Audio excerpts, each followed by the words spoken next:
Sean. S923, recall code Cirrus. Fascinating, but disappointing. The child's responses were not at all what I anticipated. He's a prototype, you understand. We're only just now beginning to explore the effects of extreme emotional stimuli. Please try and keep an open mind.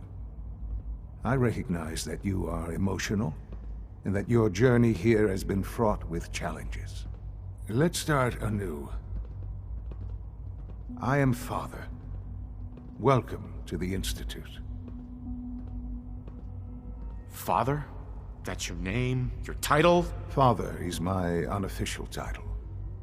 It's what I've come to mean to the people of the Institute, just as you mean to your son, to Sean. I'll make this very simple.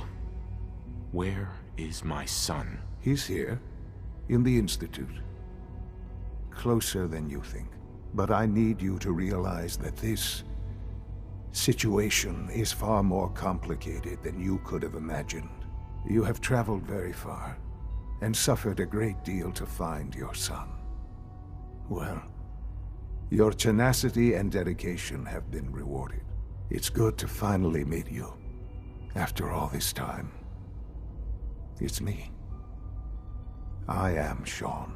I am your son.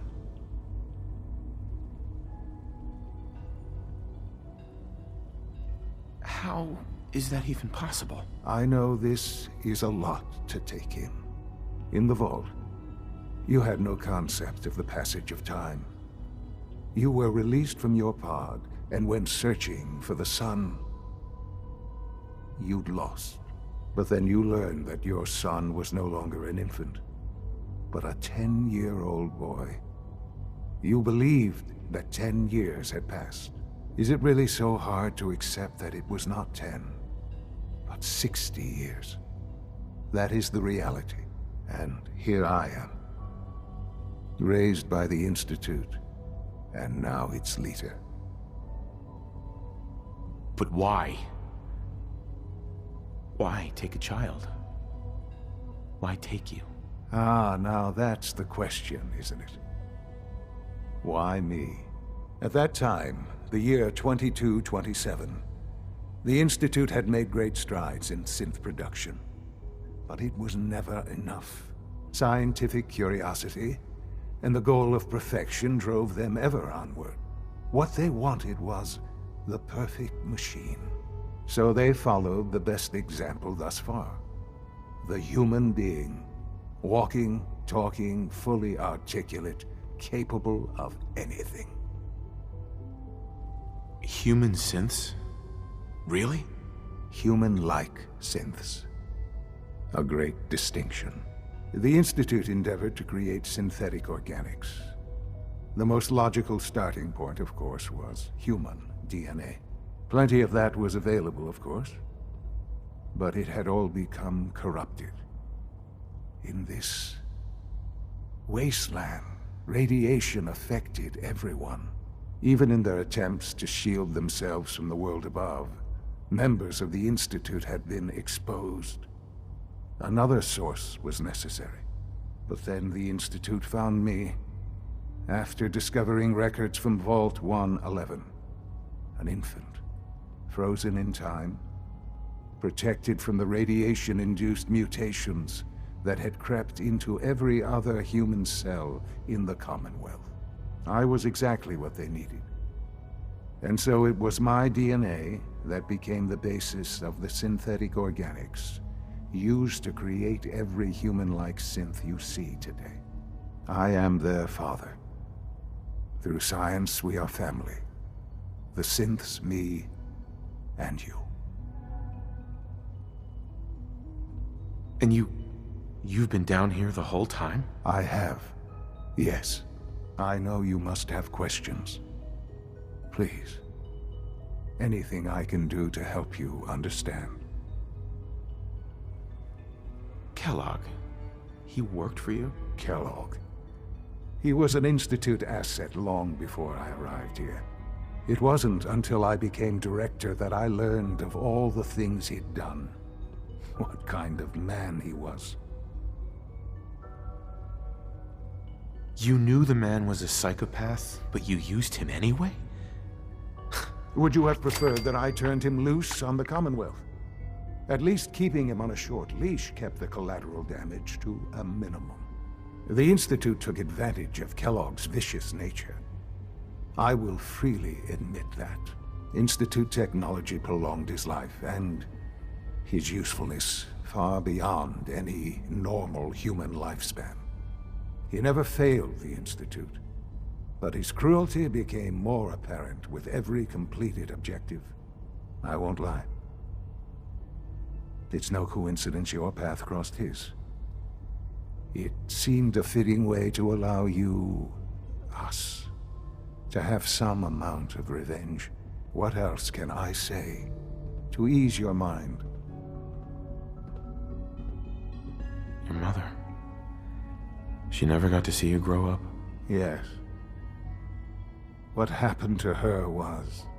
I've gone over the records of the incident, of course. It seems her death was an unfortunate bit of collateral damage. Collateral damage? Is that all she was to you? I forget that it's been such a short time for you. I don't have any direct memories. And I've had my entire life to cope with the loss. Has it always been easy? Of course not. But I've done my best to move on and live my life. For many years, I never questioned who my parents were. I accepted my situation, and that was that. With old age comes regret. And asking what if more often. But what matters now is that you and I have a chance to begin again.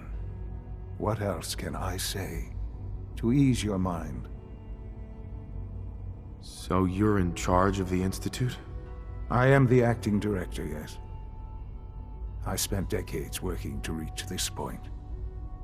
It's a responsibility I take very seriously. The Institute. It's important. It really is humanity's best hope for the future, no matter what those above ground might think of us.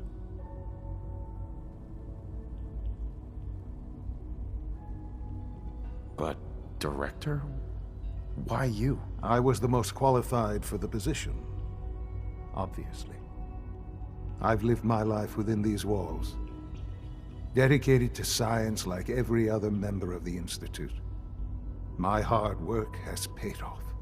Ultimately, the Commonwealth has nothing to fear from us. Whatever you've seen or heard, I know I can convince you of that. Just give me time. I know there's more for us to discuss. But the Institute is on the verge of some important breakthroughs.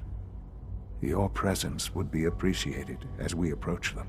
I've been a part of something amazing here. I've helped to build a life for myself and the people of the Institute. And now, after all these years, you have an opportunity to help with that. Doesn't that intrigue you? Isn't that what you want? Yes, that's what I want. I know. I know you've been through so much. I'm pleased to see it has not impaired your judgment. Forgive me. I'd assume that after everything I'm sure you've seen above ground, you would be more than a bit biased against us. There is much to be done. You'll need time to acclimate yourself, a chance to become acquainted with our procedures. I'll do whatever it takes. It's worth it. I am glad to hear that. The Institute is now your home, as much as it is mine. Please take some time, get to know it. Meet the people you'll be working with. You'll want to introduce yourself to the division heads. Dr. Fillmore in Facilities, Dr. Ao in SRB, Dr. Holdren in Bioscience, and finally Dr. Lee in Advanced Systems. They've all been notified of your arrival, of course. Meet them. and then we'll discuss what comes next.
Routine security check.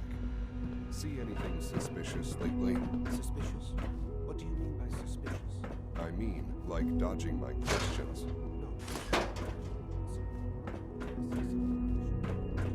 You do that. I'd hate to find your name on this list.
This a clean floor.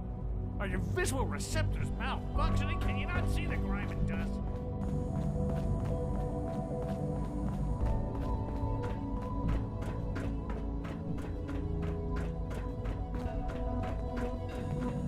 Welcome to the Institute, sir. Pardon me, sir.